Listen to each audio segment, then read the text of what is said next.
Imagina la escena. Es lunes 21 de agosto de 1911 y el Museo del Louvre está cerrado al público, como cada lunes. Un pintor llamado Louis Bérut llega temprano con su caballete, dispuesto a copiar, como hacía cada semana, el cuadro más comentado de la Sala Carré. Pero cuando llega al lugar exacto donde debería estar colgada la obra, solo encuentra 4 ganchos de hierro clavados en la pared y un rectángulo de polvo más claro que el resto. La Mona Lisa ha desaparecido. Nadie en el museo entiende qué está pasando. Los guardias piensan, en un primer momento, que la obra fue retirada para ser fotografiada, algo que sucedía de vez en cuando dentro del propio edificio. Pasan las horas. Nadie confirma nada. Recién pasado el mediodía, alguien se anima a decir en voz alta lo que todos empiezan a sospechar. La pintura no está en restauración, no está en un estudio fotográfico, no está en ningún otro lugar del museo. Ha sido robada. Antes de seguir, quiero pedirte algo rápido. Si estás llegando por primera vez a este canal, suscríbete ahora mismo, porque lo que estás a punto de escuchar tiene giros que muy pocos conocen, y cada semana subimos una historia real de este nivel. Lo que pocos imaginan ese día es que este robo, torpe, casi improvisado, cometido por un solo hombre sin cómplices ni plan maestro, va a convertir a un retrato renacentista discreto en la obra de arte más famosa del planeta. Y que el responsable no va a ser un ladrón profesional, ni un falsificador experto, ni una organización criminal. Va a ser un empleado del propio museo, un hombre que muchos de los guardias conocían por su nombre de pila, con quien habían compartido café en más de una mañana de trabajo. Para entender por qué esto pasó, hay que retroceder varios años antes del robo y conocer a fondo a Vincenzo Perugia. Perugia había nacido en 1881 en Dumenza, un pequeño pueblo del norte de Italia, cerca de la frontera con Suiza, en una familia humilde dedicada al trabajo rural. Desde joven mostró habilidad para el oficio de pintor de brochas y decorador, un trabajo que en aquella época requería buen pulso y paciencia, y que terminaría siendo, sin que nadie lo imaginara, la llave que le abriría las puertas del museo más importante de Francia. Como miles de italianos de su generación, emigró a París buscando mejores oportunidades económicas en una ciudad que en ese momento recibía oleadas enteras de trabajadores del sur de Europa. La vida de Perugia en París no fue sencilla. Vivía en habitaciones modestas, cambiaba de empleo con frecuencia y arrastraba un fuerte sentimiento de desarraigo que compartía con buena parte de la comunidad italiana instalada en Francia. Ese sentimiento tenía un componente muy particular. Perugia estaba convencido, como muchos de sus compatriotas, de que gran parte del patrimonio artístico italiano había sido saqueado por Napoleón Bonaparte durante sus campañas militares y que ese patrimonio debía, tarde o temprano, regresar a Italia.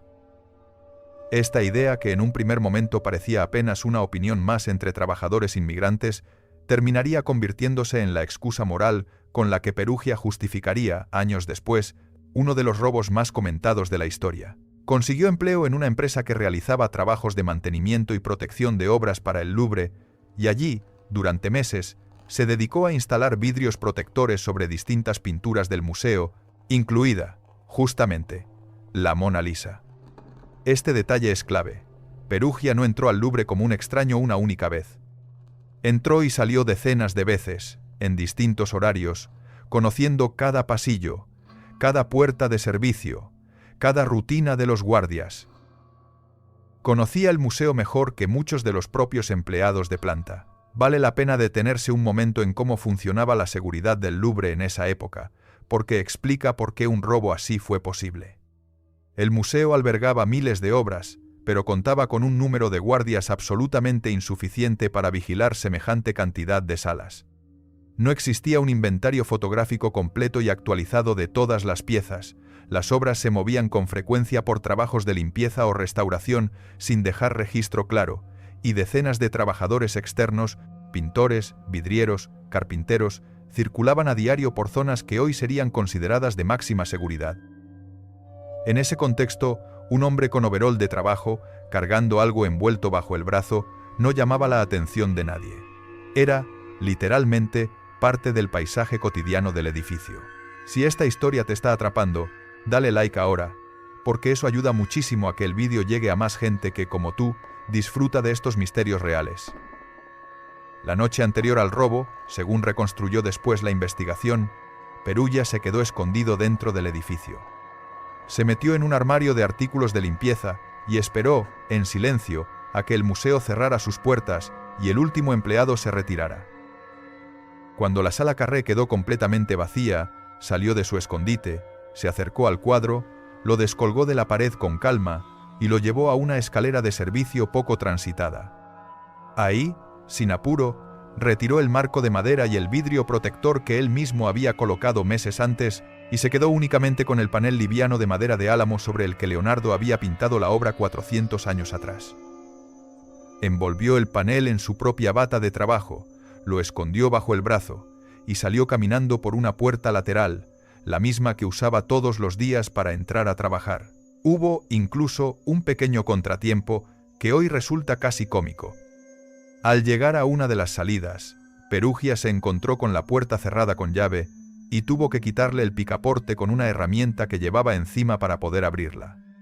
Un plomero que trabajaba esa madrugada en el edificio lo vio forcejeando con la puerta y, lejos de sospechar nada, se acercó y lo ayudó a abrirla. Nadie lo detuvo. Nadie sospechó nada. Un hombre con overol saliendo del Louvre por la mañana era la imagen más normal del mundo.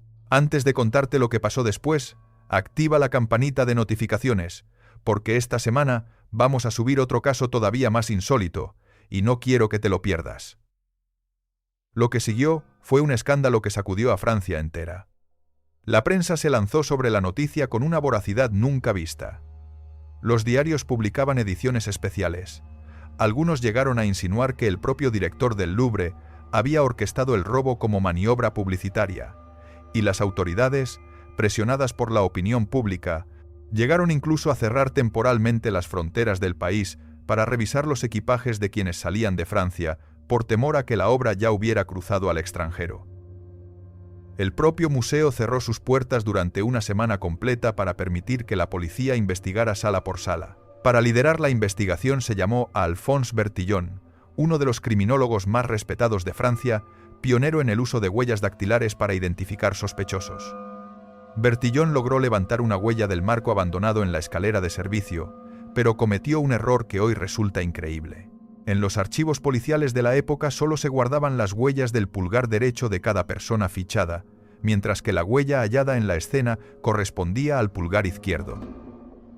Perugia ya había sido detenido tiempo atrás por un delito menor y su huella estaba en esos archivos, pero el sistema, limitado por su propio método de clasificación, no pudo cruzar los datos. El principal sospechoso estuvo, literalmente, a un dedo de distancia de ser descubierto en los primeros días, y el error pasó completamente inadvertido. Mientras la policía perseguía esa y otras pistas sin éxito, apareció uno de los giros más insólitos de esta historia. Entre los interrogados estuvo el poeta Guillaume Apollinaire, quien meses antes había hecho declaraciones imprudentes sobre lo poco que le importaba la seguridad de las obras del museo, y que además había tenido en su entorno cercano a un antiguo secretario personal que, tiempo atrás, había sustraído del Louvre pequeñas estatuillas ibéricas para revenderlas. Apollinaire, asustado por el interrogatorio, terminó mencionando el nombre de un amigo suyo que le había comprado un par de esas estatuillas sin saber que eran robadas. Ese amigo era Pablo Picasso. Sí, como escuchas. Picasso, todavía un pintor joven, lejos del ícono mundial en el que se convertiría después, fue citado a declarar ante un juez de instrucción como sospechoso en el robo de la Mona Lisa. Picasso, aterrado ante la posibilidad de ser deportado de Francia, llegó a pensar en deshacerse de las estatuillas arrojándolas al río Sena en mitad de la noche. Finalmente, tanto él como Apollinaire fueron liberados sin cargos, aunque el episodio quedó como una de las anécdotas más extrañas y menos conocidas en la vida del pintor español. Si no lo sabías, cuéntamelo en los comentarios, porque quiero saber cuántos de ustedes conocían esta conexión entre Picasso y este robo. Y de paso, comparte este vídeo con alguien que ame el arte tanto como tú, porque esta historia recién está empezando. Mientras la policía perseguía pistas falsas y el nombre de Picasso ensuciaba los titulares, el verdadero responsable seguía trabajando con total normalidad, incluso dentro de la propia investigación. Los agentes llegaron a interrogarlo brevemente por ser uno de los trabajadores que habían tenido acceso al museo, y también llegaron a revisar, sin demasiado detenimiento, su modesta habitación parisina. Ese registro superficial fue, sin que nadie lo supiera en ese momento, el momento más cercano en que la policía estuvo de recuperar la obra durante los primeros meses de búsqueda. Perugia había guardado el cuadro dentro de un baúl de madera, con un fondo falso construido por él mismo, y ese doble fondo fue suficiente para que la inspección no encontrara nada sospechoso. Durante más de 2 años, la obra más buscada del mundo permaneció escondida ahí, entre su ropa y sus herramientas de trabajo, mientras la policía de medio continente la buscaba sin éxito y decenas de pistas falsas se investigaban en distintos países. Resulta casi difícil de imaginar la escena cotidiana que se repetía en ese pequeño departamento parisino. Un hombre común, que se levantaba temprano para ir a trabajar, que compartía mesa con otros inquilinos italianos, que discutía sobre política y sobre el precio de los alquileres, mientras a pocos metros, dentro de un baúl de madera, descansaba la pintura más buscada del planeta. Según relató después el propio Perugia, en algunas noches sacaba el cuadro de su escondite, lo apoyaba contra la pared de su cuarto y se quedaba mirándolo durante horas, convencido de que estaba cuidando, en secreto, un tesoro que algún día devolvería a su país de origen. Vivía, literalmente, con la obra más vigilada del mundo a centímetros de su cama, mientras miles de policías la buscaban a kilómetros de distancia, revisando barcos, trenes y fronteras enteras, sin sospechar jamás que estaba tan cerca de donde había comenzado todo. Durante esos 2 años, algo curioso ocurrió. La ausencia de la Mona Lisa no apagó el interés del público, lo multiplicó. Miles de personas hicieron fila para ver, no la pintura, sino el espacio vacío donde había estado colgada, y ese vacío se convirtió, paradójicamente, en una de las atracciones más comentadas de París. La prensa internacional convirtió el robo en un fenómeno global. Se imprimieron postales con la imagen del hueco en la pared, se compusieron canciones populares sobre el hecho, y el nombre de una obra que hasta entonces era apreciada principalmente por especialistas y conocedores del arte renacentista, se volvió sinónimo de misterio en cada rincón del mundo. Sin saberlo, Perugia estaba fabricando, con su propio robo, buena parte del mito que hoy conocemos. Si te está gustando cómo se está armando esta historia, este es un buen momento para suscribirte, porque en este canal contamos, con este mismo nivel de detalle, los secretos reales detrás de las obras y las personas que más marcaron la historia del arte. Y en medio de ese frenesí mundial apareció un personaje paralelo que hizo de esta historia algo todavía más insólito. Un estafador argentino conocido como el Marqués de Valfierno, aprovechando la enorme cobertura mediática del robo, se dedicó a contactar en secreto a coleccionistas adinerados de Estados Unidos, ofreciéndoles comprar la auténtica Mona Lisa robada a un precio altísimo, con la promesa de sacarla de contrabando fuera de Francia. Para sostener el engaño, contrató a un falsificador experto llamado Yves Chaudron, quien produjo varias copias casi perfectas del cuadro. Valfierno vendió, según se cree, hasta 6 copias distintas a 6 coleccionistas diferentes, cada uno convencido de haber comprado en secreto la obra original, sin que ninguno de ellos pudiera denunciar la estafa después, ya que hacerlo hubiera significado admitir públicamente que había intentado comprar una obra de arte robada. Es decir, mientras la policía francesa buscaba desesperadamente el cuadro original, en Estados Unidos circulaban, en secreto, varias Mona Lisas falsas, cada una considerada auténtica por su comprador, y ninguno de esos compradores tenía forma de reclamar nada. El final de la historia real llegó de una forma casi tan insólita como el propio robo.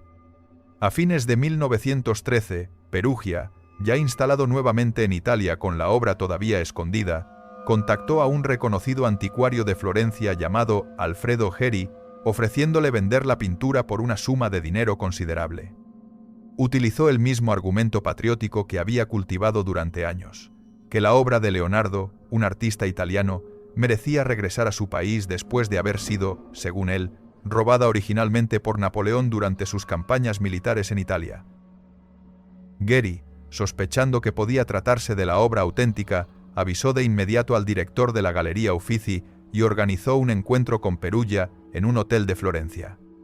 Ahí, en una habitación modesta, Perugia sacó de su baúl el panel de madera envuelto en tela, y los expertos, tras compararlo minuciosamente con fotografías y registros del Louvre, confirmaron que se trataba, sin ninguna duda, de la Mona Lisa original. Perugia fue arrestado ese mismo día, después de haber tenido la obra escondida en su poder durante más de 2 años y 3 meses.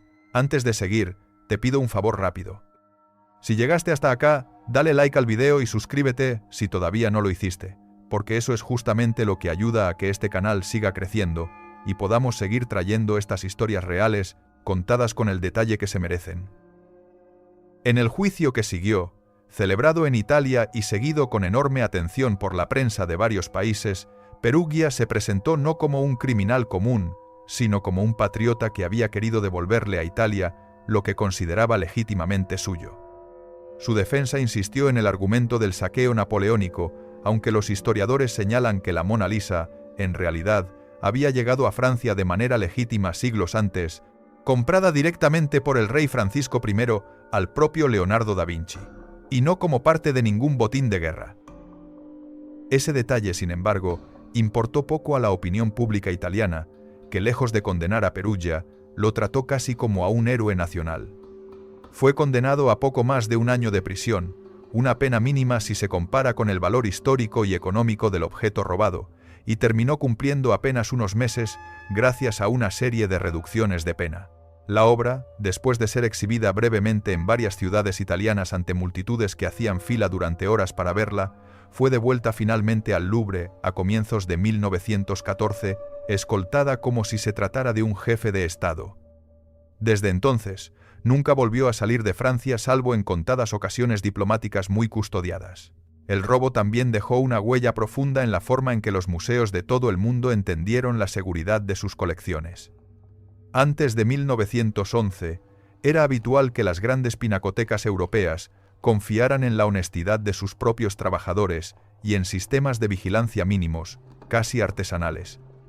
Después del escándalo de la Mona Lisa, el Louvre instaló sistemas de alarma más modernos, comenzó a fotografiar sistemáticamente cada obra de su colección para tener un registro confiable en caso de robo y reforzó de manera notable la cantidad de personal dedicado exclusivamente a la vigilancia. Otros museos de Europa y Estados Unidos tomaron nota del caso y revisaron sus propios protocolos, en lo que muchos historiadores del arte consideran el primer gran punto de inflexión en la seguridad museística moderna. Es decir, el gesto de un solo hombre, actuando por su cuenta y sin ningún tipo de entrenamiento criminal, terminó transformando para siempre la manera en que se protege el patrimonio artístico en todo el planeta. Antes de cerrar esta historia, te pido un último favor. Si llegaste hasta acá, dale like al video, suscríbete si todavía no lo hiciste y activa la campana porque eso es lo que realmente ayuda a que este canal siga creciendo y podamos seguir trayendo estas historias reales, contadas con el detalle que se merecen. Hoy, la Mona Lisa es la obra de arte más visitada del planeta, protegida detrás de un vidrio blindado en el Louvre, observada cada año por millones de personas que hacen fila durante horas para verla apenas unos segundos. Pero pocos de esos visitantes saben que gran parte de esa fama mundial no nace únicamente del genio de Leonardo da Vinci, sino de un empleado de mantenimiento que, una madrugada de agosto de 1911, decidió esconderse en un armario de limpieza y salir caminando con la obra bajo el brazo, y de una estafa paralela protagonizada por falsificadores que, sin saberlo, multiplicaron todavía más el misterio alrededor del cuadro. A veces, la historia más grande del arte no la escribe únicamente el artista. También la escribe quien se anima a robarle al destino, y quien aprovecha, después, la leyenda que ese robo dejó atrás.